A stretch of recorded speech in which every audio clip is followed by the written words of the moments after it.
Hello मेरे प्यारे साथियों, कैसे हो आप सब। और आज की इस वीडियो में हम लोग देखेंगे फिजिक्स के मोस्ट इम्पॉर्टेंट फॉर्मूले और फॉर्मूला रिवीजन। आज की इस वीडियो में हम लोग देखेंगे सबसे ज़्यादा इम्पॉर्टेंट और सबसे ज़्यादा जिन चैप्टर से पूछे जाते हैं उन सब के फॉर्मूलों के बारे में हम लोग देखेंगे। तो जो आप लोग अच्छे पढ़ने वाले होंगे तो आप लोग फटाफट इस वीडियो से अपना रिवाइज कर सकते हो, और जो लोग नहीं पढ़े हैं वो अपना यहाँ पे आके फटाफट फॉर्मूला पढ़ भी सकते हो। और मैं आपको यहाँ पे ये भी बताऊँगा कि आपको कहाँ पे किस फॉर्मूले को कैसे यूज़ करना है। और एग्ज़ाम में जो आपके सामने लिखे हुए हैं यही ज़्यादा प्रोमिनेंट फॉर्मूले हैं और इनसे ही क्वेश्चन बनते हैं।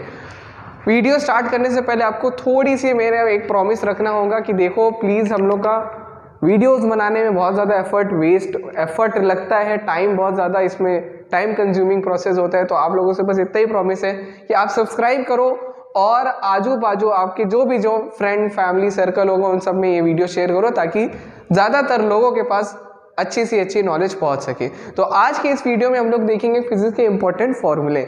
फटाफट शुरू करते हैं इलेक्ट्रोस्टैटिक से। इलेक्ट्रोस्टैटिक के अंदर पहला फॉर्मूला होता है कूलम्ब्स लॉ। कूलम्ब्स लॉ क्या है? F = K1 K × Q1 Q2 by R square. R square दो चार्जेस के बीच पे डिस्टेंस होती है, उसी को बोलते हैं। यहाँ पे इसका ये भी लिखा है, ये होता है इसका आपका coefficient of permittivity. Permeability magnetism में होती है, परमिटिविटी का ये होता है फॉर्मूला। इसको हम लोग सिंपल से के भी यूज़ कर लेते हैं और इसकी वैल्यू भी दी रहती है। इसकी वैल्यू आप ज़रूर याद करके जाना क्योंकि एग्जाम में पूछा जाएगा। दूसरा फॉर्मूला है आपका electric field intensity. Electric field intensity का फॉर्मूला होता है E = F/Q0। F जो फोर्स Q और टेस्ट चार्ज के बीच में जो लग रहा है उसके बीच में। आपका तीसरा पार्ट है electric field intensity due to continuous charge. ये आपका हो सकता है, देखो आप एक इलेक्ट्रिक फील्ड इंटेंसिटी है, कंटिन्यूअस चार्ज मतलब एक पतली वायर ले ली, एक सरफेस ले लिया, एक वॉल्यूम ले लिया, उसके लिए है। लीनियर चार्ज डेंसिटी सबसे पहला रहता है कि एक पतली सी शीट है 1D डायमेंशन के अंदर, पूरे उसमें चार्ज कंटिन्यूअसली फैला हुआ है, तो उसका होता है λ = Q/L। L जो लेंथ है और Q चार्ज।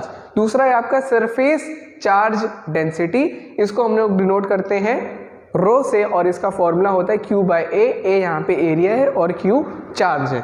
यहाँ पे लास्ट पार्ट है आपका सिग्मा = Q/वॉल्यूम। इसको वॉल्यूम चार्ज डेंसिटी भी बोलते हैं क्योंकि एक वॉल्यूम के ऊपर कितना चार्ज आपका फैला हुआ है उसी को यहाँ पे दर्शाया जाता है। चौथा पॉइंट है आपका डायपोल मोमेंट। डायपोल सबसे पहले तो ये होता है equal and opposite charges separated by small distance between them. तो उसका फॉर्मूला होता है 2A।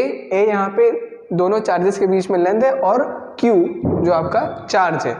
दूसरा पार्ट है आपका electric field due to dipole. Electric field due to dipole की वजह से हमको क्या इलेक्ट्रिक फील्ड फेस होती है उसके बारे में देखेंगे। E = 2 × KPx / x² - L² इसका होल स्क्वायर। ये कहाँ के लिए? एक्सियल लाइन के लिए, मतलब आपके अगर एक्सिस पे हो, एक्सिस पे अगर कहीं पे बैठा होगा तो वहाँ पे क्या इलेक्ट्रिक फील्ड लग रही होगी उसके बारे में। दूसरा पॉइंट है आपका E = 2 × KP/x² + L², इसका होल पावर होगा 3/2। ये इक्विटोरियल लाइन, मतलब कि जैसे ऐसे सब फैला हुआ था तो उसी इक्विटोरियल उसी सेम लाइन में मौजूद है। छठवा आपका पॉइंट है टॉर्क ड्यू टू डायपोल, मतलब आप इलेक्ट्रिक फील्ड के अंदर एक डायपोल को रख दोगे तो उसमें क्या चीज़ चेंजेस आते हैं, तो उसके बारे में tau = P × E sin theta. Sine theta angle in दोनों के बीच में होता है। और यहाँ पे आपका 7वां point electric flux. Electric flux का क्या होता है आपका, ये है phi = ES cos थीटा। ये तो वेक्टर फॉर्म है इसका, ज़्यादातर आपको ये वाला यूज़ करना होता है। ये यहाँ पे इलेक्ट्रिक फील्ड और S आपका सरफेस और cos थीटा इन दोनों के बीच में एंगल। ये नॉन यूनिफॉर्म के लिए, जहाँ पे यूनिफॉर्मली डिस्ट्रीब्यूटेड ना हो, ये वाला फॉर्मूला आपके लिए यूनिफॉर्म के लिए डिस्ट्रीब्यूटेड है, यूनिफॉर्म के लिए यूज़ किया जाता है। लास्ट पार्ट है आपका इलेक्ट्रोस्टैटिक के अंदर गॉस थ्योरम। गॉस थ्योरम क्या होता है? phi E। गॉस थ्योरम मतलब बेसिकली ये होता है कि हमको अगर कोई मतलब एक इमेजिनरी हम लोग शेप बना लेते हैं, उसके ऊपर से क्या कैसे इलेक्ट्रिक फील्ड बह रही होगी उसको एज्यूम करते हुए हम लोग ये फॉर्मूला बनाते हैं, जिसका होता है आपका कोफिशिएंट ऑफ परमिटिविटी अपॉन ये Q bye coefficient of permittivity जिसको एप्सिलॉन नॉट भी बोलते हैं। तो यहाँ पे आपके ये सारे इलेक्ट्रोस्टैटिक्स के हैं। दूसरा पार्ट का है आपका इलेक्ट्रोस्टैटिक पोटेंशियल, जो आपने V पढ़ा होगा, पोटेंशियल वोल्टेज जिसको हम ज़्यादातर आप वही जानते हो, वोल्टेज इलेक्ट्रोस्टैटिक पोटेंशियल डिफरेंस, वो वही चीज़ है। इलेक्ट्रोस्टैटिक पोटेंशियल क्या होता है? वर्क अपॉन चार्ज, जो मतलब एक होता है आपका यहाँ पे लाने के लिए क्या चीज़ यूज़ हो रही होती है, मतलब एक इन्फिनिटी से आप एक चार्ज ला रहे हो, उसको मतलब यहाँ तक आने में कितना वर्क लगा है, वो W/Q जो चार्ज था आपका। दूसरा पार्ट है आपका इलेक्ट्रोस्टैटिक पोटेंशियल डिफरेंस, एक पॉइंट P है, एक पॉइंट Q है, एक चार्ज को पॉइंट P से पॉइंट Q लाने में कितनी एनर्जी लगी, उसको हम लोग वर्क से दिखाते हैं, अपॉन चार्ज, वो आपका इलेक्ट्रोस्टैटिक पोटेंशियल डिफरेंस आ जाएगा। तीसरा पार्ट है आपका electrostatic potential difference due to charge, एक चार्ज के बीच में एक जो चार्ज था उसके वजह से क्या आपको इलेक्ट्रोस्टैटिक पोटेंशियल डिफरेंस देखने को मिल रहा है, उसके बारे में हम लोग देखेंगे। वो क्या है? Q बाय 4πε0 और R डिस्टेंस बीच में है।